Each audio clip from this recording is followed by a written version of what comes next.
Three, two, one. We are speaking with the guitarist Joanna Connor. The new album is 408 South 4801 South Indiana Avenue. See, I only have a two-digit number in my address. I don't have to say these long numbers. It is produced by Joe Bonamassa on his label. And as we say here in Montreal, bonjour, Joanna. How are you? Comment allez-vous? Ça va bien, et tout? Ça va très bien. Now, just off the top of my head here, but have you played Montreal? Because we have our great jazz festival, which has, Joe Bonamassa come in and has guitarists like yourself come in. Have you been up here? I have, but it was 1999. That's the last time I played the Montreal Jazz Fest. And we played a club as well as part of the whole thing. It was tremendous. Yeah. Hey, Too listen, long. you partied like it was 1999 because it was. So that's perfect. So let's get into this album. You're 14 albums in. You've been doing this for quite a while.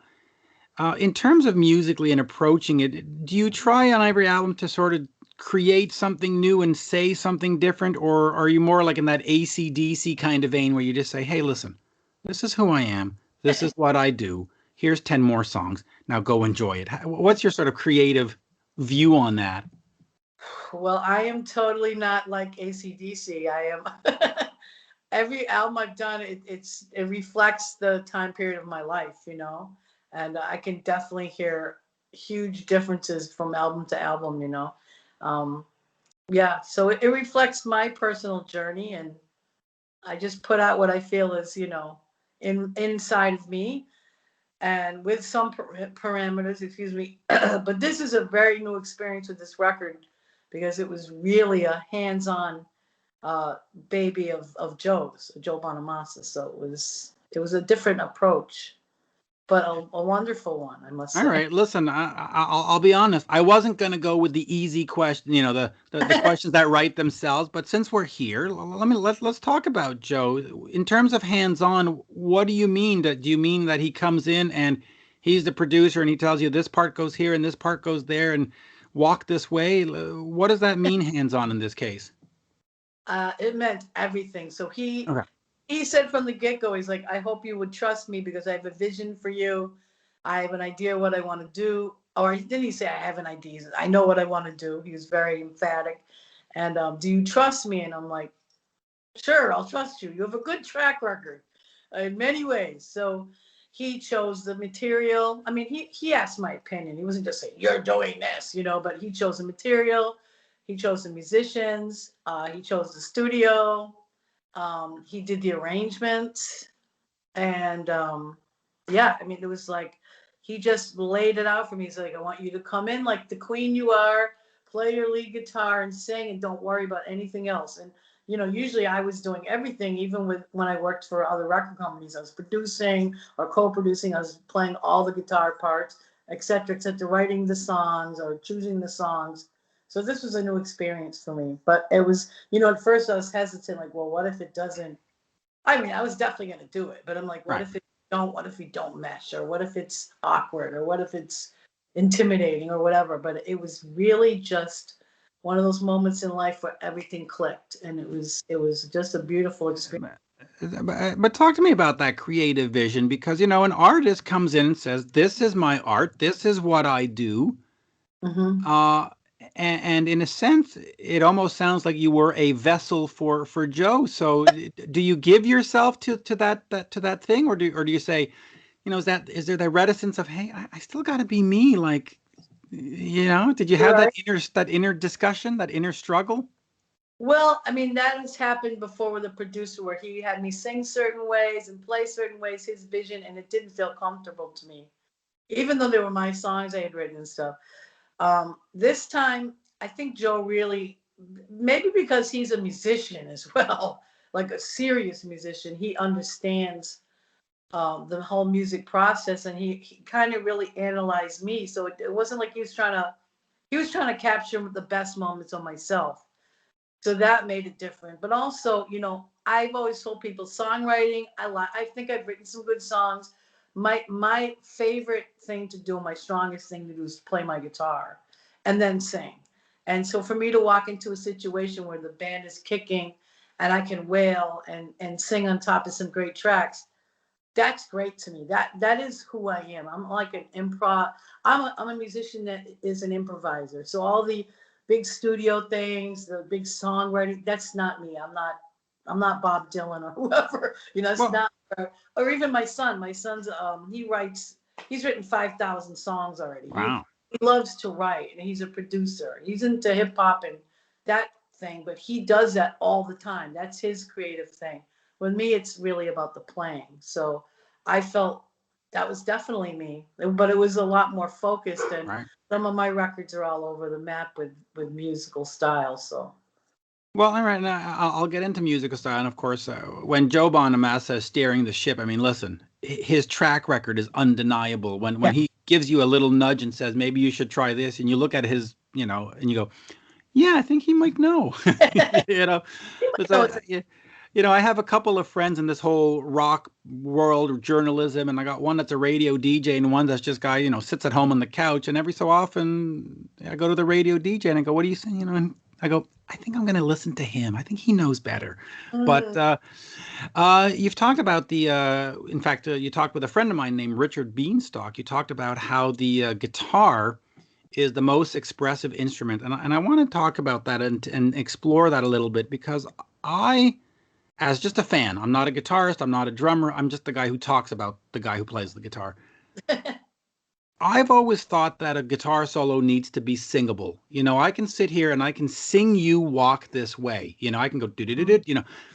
How important is that? Because when a guitar solo is singable, it sort of goes into what you're talking about that it's an expressive instrument and that you can sort of replace the human voice. Is that important, or do you like that whole wankery stuff where people just 100 notes in a half hour and it's just like Jesus Christ, like slow it 30 seconds. I mean, um, what's I'm your a wanker.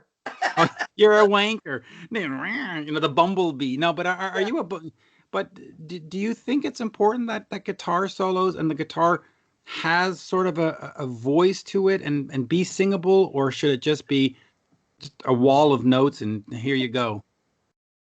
I think that's why I say the guitar is the most expressive instrument because you can do all of the above. I mean, you can have a guitar, like I said, you can have a guitar. It could be Andre Segovia with his classical music. It can go all the way out to some really avant-garde jazz people. It can be, straight ahead jazz. It can be blues. It can be melodic rock. It can be heavy metal. I mean, what other instrument can be that diversified and that person? It's very personal because you can choose kind of like I can't think of any other instrument. I mean, yes, the saxophone can play honky tonk and it can play big band and it can play, but it still sounds like a saxophone. Whereas a guitar, Right. the sonic palette is like unlimited almost. And I mean, I'm a bit of a person, I'm not a melodic player per se as much. I can be, but I'm more into the adrenaline kind of thing or the emotion. And I think sometimes it's funny you say you can sing certain songs because I had to do the video that I just did, and I had to duplicate my solo, and I play off the top of my head. I was like, Jesus, what was I doing? I'm just going insane. So I was sitting there like trying to duplicate it and think what I did. So, but and a lot of times I'm not a jazz musician, but I kind of think like one. I don't play anything the same way twice, unless it's a key part of the song and I have to. Everything's always going to be a little different night after night. So, but Right. it It's a yeah. roadmap with those markers, right? You Mhm. go down the road, and every so often you got to have that ping here, and you've got this, but everything else around it is just going to be whatever it is that night, which is, well, in fact, um, when you do, because I was talking to Michael Schenker about this the other day, when you prepare an album like this, do you prepare it in the sense of this is going to be a studio record and it's going to end here, or do you hear it live and say, okay, it's going to have these things so that when I hit a stage, this is going to like, do you make an album with the live show in mind, or you just make a studio album and then you figure it out later? I'm sorry, I had a phone call come in. I can't see you. There you are. There, I'm here, and we're still, and the question is still on the table. Okay. It depends on the record. I mean, obviously when I tour this record, I'm not going to have a horn section, you know. Right. Although I have a keyboard player that could probably play the horns on his keyboard, so it's Of not a course. deal. But And a little backing tape never hurt anybody. I won't mention what big rock band I opened for that had, if they did. Anyway, I, I They all do. they probably all do. I'm an organic musician, Right. so I mean, I feel like no, I just make the record that I feel like making. I'm not really thinking, oh yeah, we have to tour on this, we have to do that. No, I just make it. Just do it. You just make it. All right. And here's another great quote that I pulled out from my research looking at it. You said nobody talks about my rhythm playing, but it's Hmm. the best aspect of my guitar playing. So I'm going to ask you, talk to me about your rhythm playing. Why is that the best aspect? Because, who doesn't want to be the lead guitarist? The lead guitarist is the one that gets all the moments in the spotlight, right? True. Um, I feel like the rhythm guitar is such an art, and I mean, there's been many masters of it. Um, but it's overlooked, and I played rhythm guitar for a while before I could ever solo. So I really focused on it and I really devoted myself to it. And it was really important to me. And I feel like the rhythm guitar, especially in a small band, it drives everything. I mean, you're the glue between the bass and drums. You're also moving the melody. You're backing up the vocals, and a great rhythm guitar player, it can just lock everything. And one of my favorite things is just kicking back with that rhythm section and just getting into a groove, no matter what kind of music it is, because all music has a groove. So that's like that's my fun time, you know.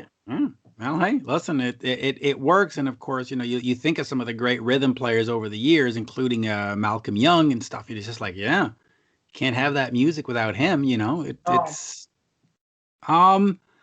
I want to talk to you about where well, discovered you. I mean that I didn't discover you, but where you sort of came to prominence was a couple of years ago with that viral video. It yeah. was just like, "Hey, look at this lady playing this guitar. Oh my God!" And it was on Facebook and it was on Instagram and it was just everywhere. Um, I'm sorry. how yeah, no, it was great. But how important was that? Because you're 14 albums in, and there's been a certain level of spotlight and stuff, and then this sort of random video comes out, and it sort of does it change everything? Does it bring you a new audience? Does it make people curious? Was social media important to you? Well, to be honest with you, I was a dinosaur that was dragging. I didn't want to be dragged into any of it. And my kids, they were teenagers at the time. They were like, well, one was a teenager, and he's like, "Mom, come on, you got a flip phone. You got you got to get it with the world." And I was like, nah. And then when that happened, I mean, I wasn't on Facebook or anything much, or any of that. I was like, wow, this really made an impact on me. And I mean, it made me think about it. Like the one thing I do like about social media and all of that can be very annoying and toxic, but it really is a voice of the people. And the people spoke and not had nothing to do with the record company or the A&R or any of those people. It was the people. And that's the aspect of it that I do like about it. It gives people a voice. And I mean, it was pretty funny, like some of the comments were pretty harsh, uh, but most people are totally digging it, and I just took it with a grain of salt from some people, but it did change some things in my life. I mean, it definitely got a lot of attention towards me. Let me ask you just because you mentioned that some of the comments were harsh, and I read some of the comments, and some of them were harsh, Yeah. and I don't understand that. I mean, here is, a hardworking musician doing a show, playing the guitar like a son of a gun. Why? I mean, there was always, there was people commenting on all kinds of, and it's just like, well, why? Just either enjoy the video or turn it off. I'm Yeah. baffled sometimes by just the meanness Yeah.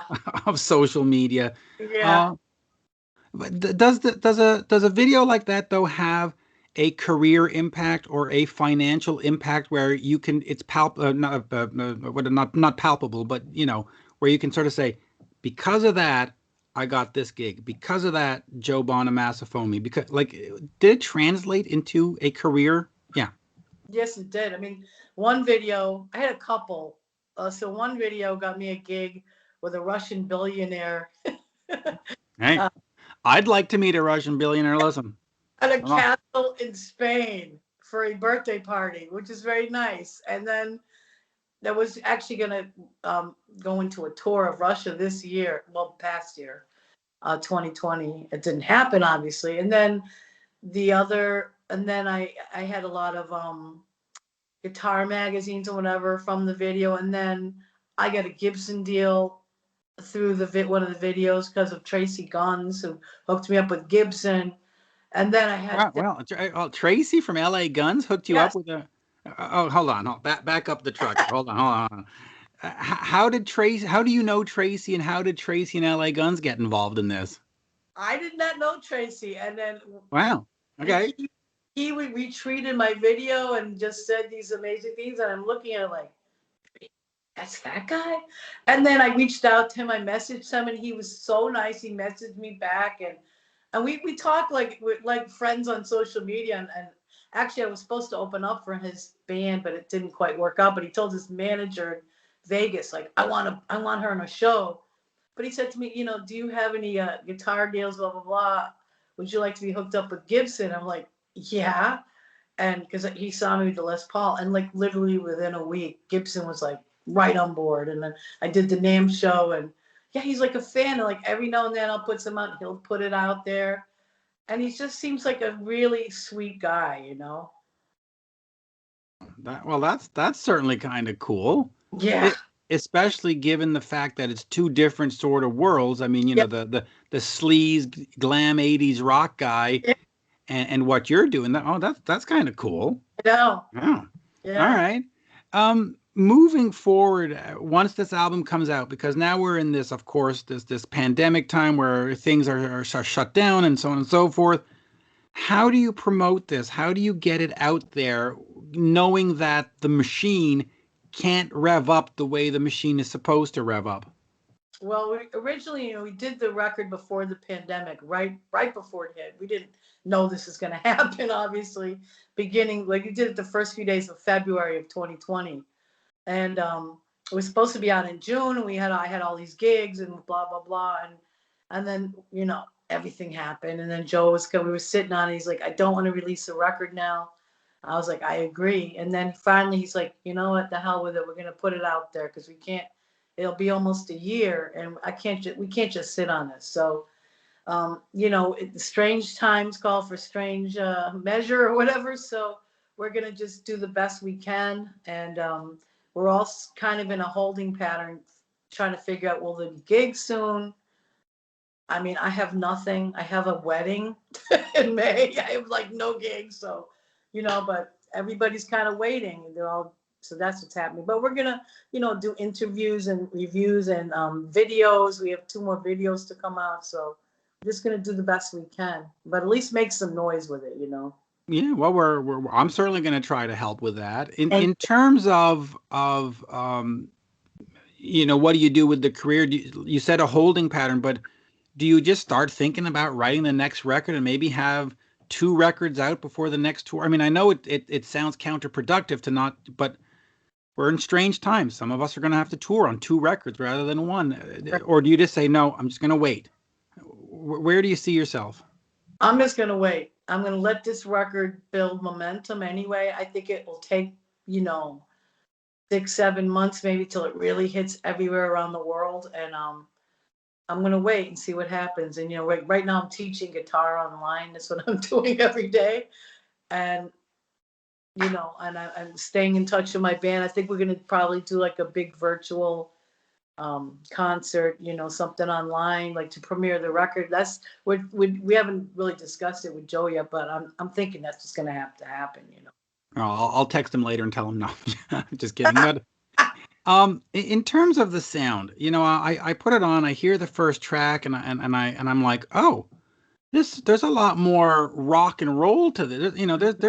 There's if I can use the language, there's a lot of balls to this. It's like, whoa, okay.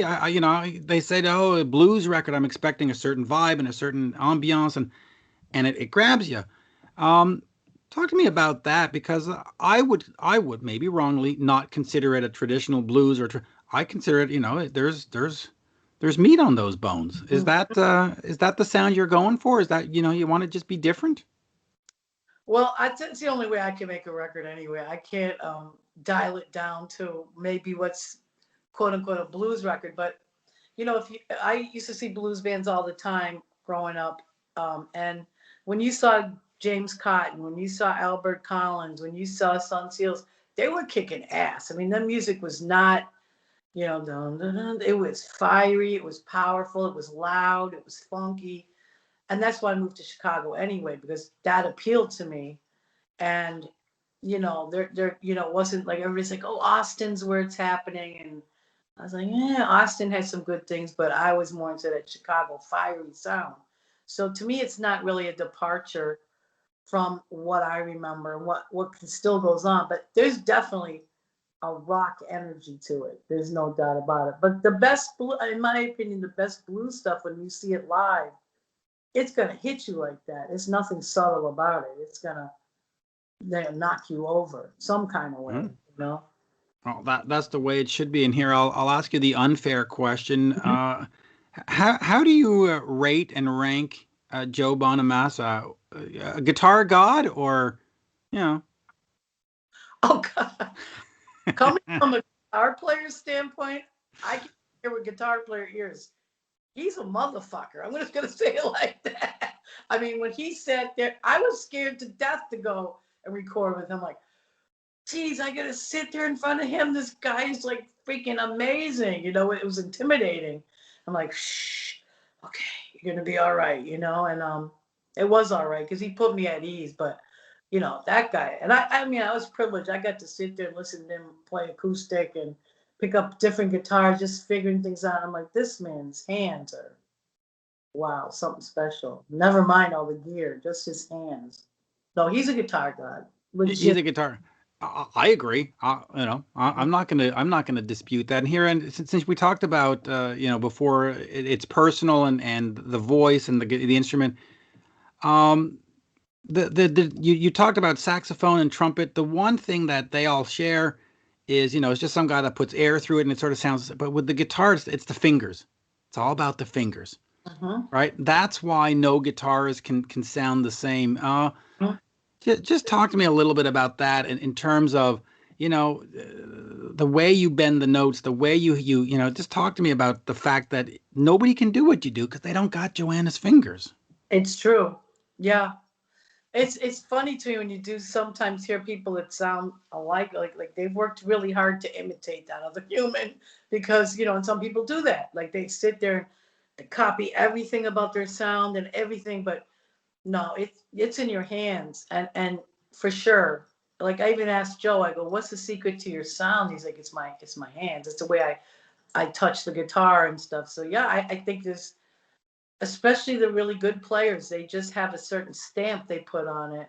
And I was playing with this guy for years named Dion Payton, and he had a Marshall amp and a Les Paul and some pedals. And when he played it, it sounded 10 times bigger. And there was some great players that would sit in and play, and no one sounded like him.